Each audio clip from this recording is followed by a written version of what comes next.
امام حسین علیہ السلام کے پاس ایک شخص آیا، کہا کہ انا رجل عاصی، مولا میں ایک گناہگار انسان ہوں اور کہہ بھی رہا ہے کہ گناہگار بھی ہوں اور گناہ کو چھوڑ بھی نہیں سکتا ہوں، فاعظنی بموعظۃ، مولا کوئی موعظہ کر دے۔ اب ایک بندہ یہ کہ اس نیت سے آ جائیں کہ بس اوقات آتے ہیں کہ مولانا صاحب میں نے گناہ کر لیا ہے، ابھی میں توبہ کرنا چاہتا ہوں، آئندہ گناہ نہیں کروں گا، وہ نصیحت کر لے تو پھر تو آسانی ہوتی ہے، بندہ کہہ دیتا ہے کچھ نہ کچھ۔ لیکن بندہ کہیں کہ میں گناہ گار ہوں لیکن گناہ مجھ سے چھوٹ بھی نہیں رہے ہیں، گناہ کو چھوڑنا بھی نہیں چاہتا ہے اور کوئی نصیحت بھی چاہتا ہے، تو بڑا مشکل مسئلہ ہے۔ تو امام علیہ السلام نے کہا کہ ٹھیک ہے، آپ ایسا کر لیں کہ افعل 15 واضرب ما شئت، 5 کام کر لے اور جو دل میں آئے گناہ کر لے۔ دیکھیں امام معصوم اس کا حال بتا سکتے ہیں نا، اگر ہمارے پاس کوئی آ جائے تو پریشان ہو جائیں گے، گناہ بھی نہیں چھوڑنا چاہتا ہے اور نصیحت بھی چاہتا ہے۔ امام نے کہا کہ اگر آپ گناہ نہیں چھوڑنا چاہتے ہو تو ٹھیک ہے، گناہ نہ چھوڑ لیں، 5 کام کر لیں، اس کے بعد جو دل میں چاہے گناہ کر لیں۔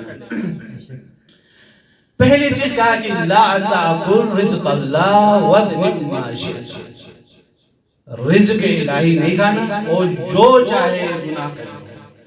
اب انسان بغیر رزق الہی کے تو رہ نہیں سکتا ہے۔ رزق سے مراد فقط کھانا پینا نہیں، تمام جو کچھ ہم رہ رہے ہیں، یہ جو سانس ہے یہ بھی بہت بڑی ہے، خدا کی طرف سے رزق ہے۔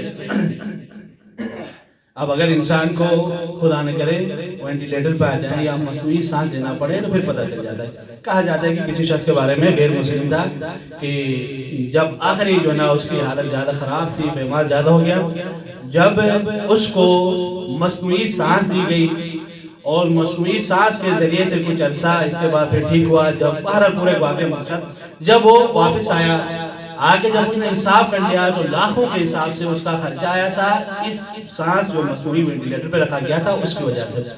تو وہ شخص تفکر کرنے لگا کہ کچھ دن میں بیمار ہوا، مجھے مصنوعی ہوا دی گئی وینٹیلیٹر پہ رکھ کے، اور میں جسے اتنا پیسہ لے گئے اور پوری زندگی میں یہ سانس لیتا رہا ہوں، آج تک مجھے کسی نے کچھ بھی نہیں دیا ہے، تو اس کا مطلب ہے میرا خالق اتنا بلند ہے، وہ خدا پر ایمان ہے۔ ایمان لے کر کوئی نہ کوئی ہستی ہے جو ان ہوا کے ذریعے سے انسان زندہ رہتا ہے، جب بغیر ہوا کے تو زندہ ہی نہیں رہے گا۔ یہ بھی ایک رزق ہے۔ کہا کہ امام نے کہ لا تعقل رزق اللہ واذنب ما شئت۔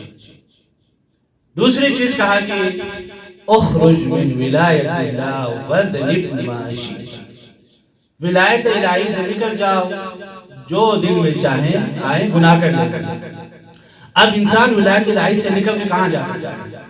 جہاں چلا جائے وہاں ولایت الہی، خدا کی زمین، جہاں بھی چلا جائے وَلَا يُمْكِنُ الْانْفِرَارُ مِنْ حُكُومَتِهِ، جتنا دور چلا جائے، پہاڑوں پہ جائے، جنگلوں پہ جائے، بیابانوں پہ چلے جائے، وہاں پر بھی خدا کی ولایت ہے۔ تیسری چیز امام نے فرمایا کہ اگر آپ چاہتے ہو کہ گناہ بھی جو نہ چھوڑ دیں تو یہ چیزیں چھوڑ دیں۔ کیا چھوڑ دیں؟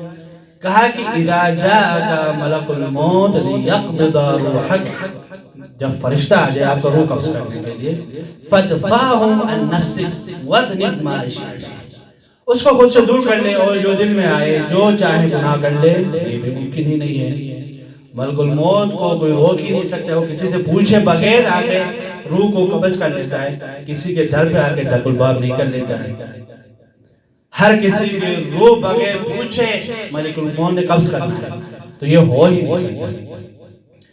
کہا چوتھی چیز یہ کہ جب فرشتے آئیں گے کل قیامت کے دن حساب کتاب ہوگا، حساب کتاب کے بعد جنت جہنم نہ جانا ہے، جب جہنم کی طرف تجھے لے کے جائیں تو خود کو دور کر لینا ان سے، اگر کر سکتے ہو خود کو دور کر لو، اور جو دل میں آئے گناہ کر لینا، کہا کہ بھی ہو ہی نہیں سکتا ہے۔